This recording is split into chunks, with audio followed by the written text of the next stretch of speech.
ऋग्वेद 4 वेदों में सबसे प्राचीन और महत्वपूर्ण वेद है। ये लगभग 3,000 वर्षों पहले रचा गया था और इसे भारतीय संस्कृति और दर्शन का मूल स्रोत माना जाता है।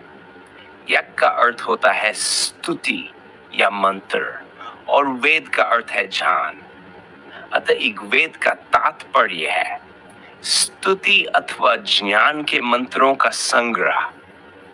ऋग्वेद में यजुर्वेद सूक्त मंत्रों के समूह और डेथ मंडल है, जिनमें लगभग 10 शीट-फुटेड मंत्र हैं।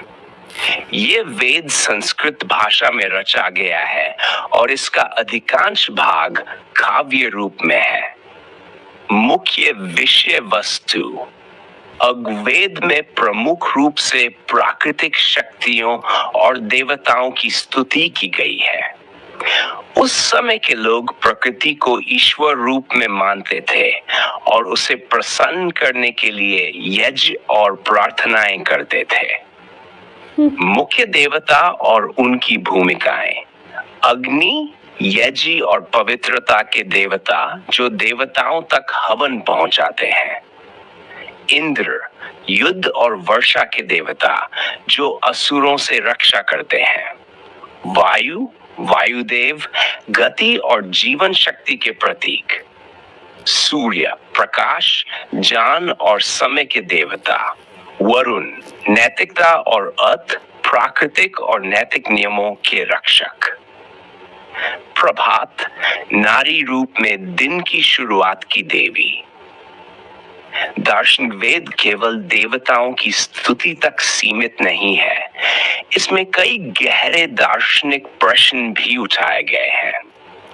जैसे सृष्टि की उत्पत्ति। नासदीय सूक्त में यह प्रश्न किया गया है कि सृष्टि की उत्पत्ति कैसे हुई? क्या ईश्वर ने इसे बनाया या यह स्वयं उत्पन्न हुई? एकत्व का सिद्धांत। एकं सद्विप्रा बहुधा वदन्ति। सत्य एक है, ज्ञानी उसे अलग अलग नामों से पुकारते हैं। यह वैदिक एकेश्वरवाद की भावना को दर्शाता है। सामाजिक जीवन का चित्रण। ऋग्वेद में तत्कालीन समाज की झलक मिलती है। परिवार एक महत्वपूर्ण संस्था थी। पति पत्नी का संबंध सहयोग और सम्मान पर आधारित था। स्त्रियां शिक्षित और सम्मानित थी। कई स्त्रियां विदुषी थीं, जैसे लोपामुद्रा, घोषा, विश्ववारा आदि। समाज में यज्ञ, गीत संगीत और संवाद का विशेष स्थान था। सामाजिक व्यवस्था लचीली थी, लेकिन पुरुष सूक्त में वर्ग व्यवस्था, ब्राह्मण, क्षत्रिय, वैश्य, शूद्र की कल्पना दी गई है। धर्म और आचरण। ऋग्वेद का धर्म कर्म प्रधान है। इसमें बलपूर्वक ईश्वर या स्वर्ग की अवधारणा नहीं दी गई, बल्कि जीवन को वैध नियम नैतिकता के अनुसार जीने का निर्देश दिया गया है। वेद का अर्थ है सच्चाई, नैतिकता और ब्रह्मांडीय व्यवस्था।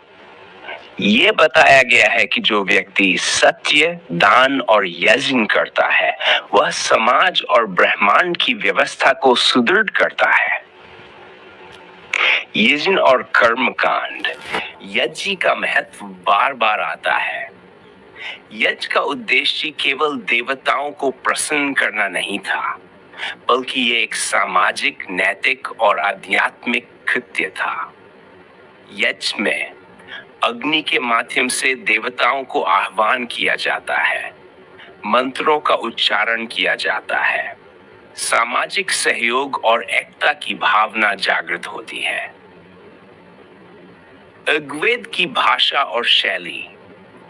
ऋग्वेद की भाषा वैदिक संस्कृत है, जो आज की शुद्ध संस्कृत से थोड़ी भिन्न है। इसकी शैली काव्यमय, प्रतीकात्मक और कभी-कभी रहस्यमयी भी है। कई मंत्र गाने योग्य हैं और उनमें ताल, लय और अलंकारों का सुंदर प्रयोग हुआ है। ऋग्वेद का आधुनिक महत्व। ऋग्वेद केवल धार्मिक ग्रंथ नहीं है, ये सभ्यता, विज्ञान, दर्शन और सामाजिक सोच का प्रारंभिक दस्तावेज है। इसके प्रमुख योगदान एन दार्शनिक सोच की नींव, भाषा, काव्य और साहित्य का प्रारंभ, प्राकृतिक विज्ञान और गणना के संकेत जैसे सूर्य की गति, वर्षा चक्र आदि, समाज की मूल संरचना और न्याय की अवधारणाएं।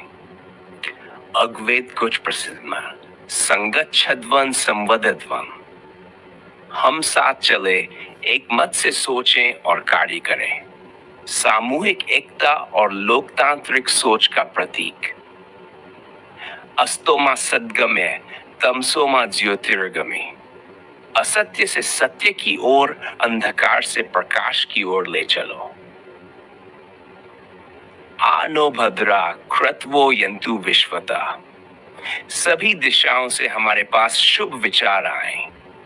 निष्कर्ष, ऋग्वेद केवल मंत्रों का संग्रह नहीं, बल्कि मानव चेतना की प्रारंभिक ऊंचाइयों का दस्तावेज है। इसमें प्रकृति के साथ समरसता, ईश्वर के प्रति भक्ति और समाज के प्रति कर्तव्य का भाव है। ये ग्रंथ आज भी उतना ही प्रासंगिक है जितना उस समय था।